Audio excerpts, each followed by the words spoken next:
मुंबई के दहिसर ईस्ट में यहाँ पर आज सीएम भूपेंद्र पटेल जी का जिस तरीके से संवाद हुआ, भाषण हुआ, उसके बाद हम यहाँ पर उपस्थित हमारे बीच में एक निर्विरोध उम्मीदवार जो कि सूरत से लोकसभा सांसद है और वो आज हमारे बीच उपस्थित है और इनका इस संवाद और इस आज के जो सभा हुई थी जो गुजराती समाज के लिए रखा गया था, जिस तरीके से पूरी भारतीय जनता पार्टी प्रदेश में, महाराष्ट्र में जिस तरीके से चुनाव के लिए कैंपेन कर रही है, गुजरात से आकर भी, तो वो उसमें कितना प्रभाव पड़ता है इस और जो अभी कैंपेनिंग चलाया जा रहा है इसका कितना प्रभाव पड़ता है इस विधानसभा वोटिंग के लिए, उसके बारे में कुछ सवाल जवाब करते हैं। तो हमारे बीच में है गुजरात से निर्विरोध जीतने वाले सूरत के लोकसभा सांसद श्री मुकेश दलाल जी। सवाल था कि जिस प्रकार इस बार सीएम भूपेंद्र पटेल जी आए, जो महाराष्ट्र के मुंबई के दहिसर वेस्ट ईस्ट में आए हैं, तो क्या लगता है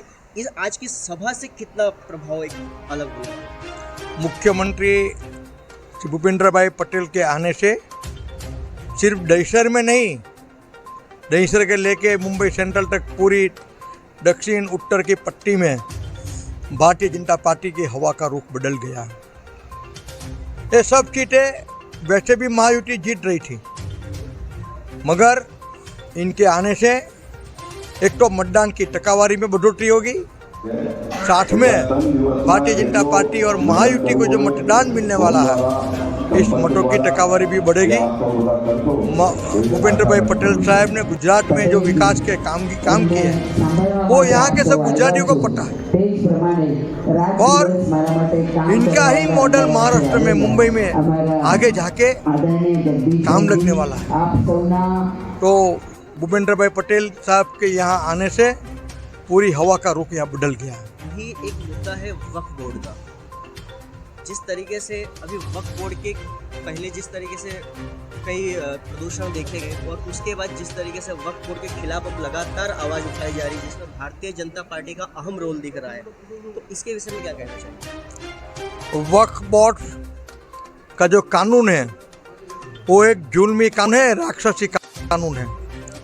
93 में कानून में बदलाव करके वक्फ बोर्ड को जो ताकत दी गई है वो ताकत से देश की ताकत टूट गई है और वक्फ बोर्ड पूरे देश में करोड़ 2 अरब रुपए की संपत्ति आपने नाम करवा ली है। ये ऐतिहासिक धरोहर की जो मिल्कत है हमारी, वो मिल्कतों पे इन्होंने दावा ठोक दिया। हमारे सूरत में भी सूरत म्यूनिसिपल कॉरपोरेशन की जो मिल्कत है जहाँ पे हम बैठते हैं वो मिल्कत भी दावा ठोक दिया।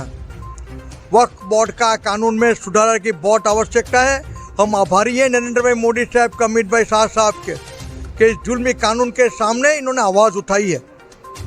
आज रेलवे और डिफेंस को छोड़ के सबसे ज़्यादा प्रॉपर्टी अगर किसी के पास है तो वक्फ कैसे आई है प्रॉपर्टी? जो प्रॉपर्टी पे हाथ रखते हो प्रॉपर्टी उनकी हो जाती है। कोर्ट इनकी, वकील इनके, चपरासी इनके, जज इनके। और ऐसा कैसा कानून के इसके कोर्ट के चुकाने के सामने आप अपील तक नहीं कर सकते।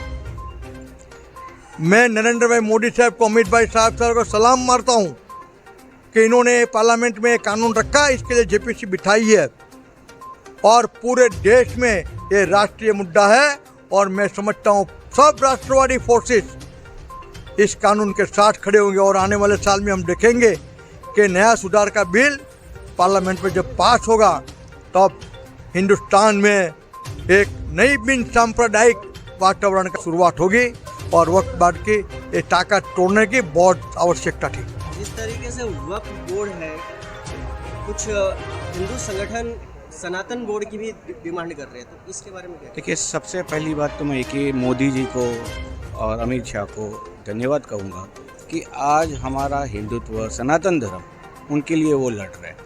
और ये जो बोर्ड की जो आप बात कर रहे हो, वक्फ बोर्ड पूरे दुनिया में कहीं पे भी देखो जितनी ताकत वक्फ बोर्ड की भारत में दी गई है तो उनके के राज में, उनकी साक्षी में, और ये लोग ने मिलके जो दी है तो वो गलत है। हम लोग को, हिंदू को ख़त्म करने की बात है वक्फ बोर्ड। वक्फ बोर्ड यानी क्या कि हमारी प्रॉपर्टी पे वो लोग कब्जा कर लेंगे, तो हमारा ये नहीं होना चाहिए। वक्फ बोर्ड है, वो हम लोग को सबको ख़त्म कर लेंगे, हमारी प्रॉपर्टियाँ ले लेंगे, किसी पे भी वो दावा ठोक देते हैं।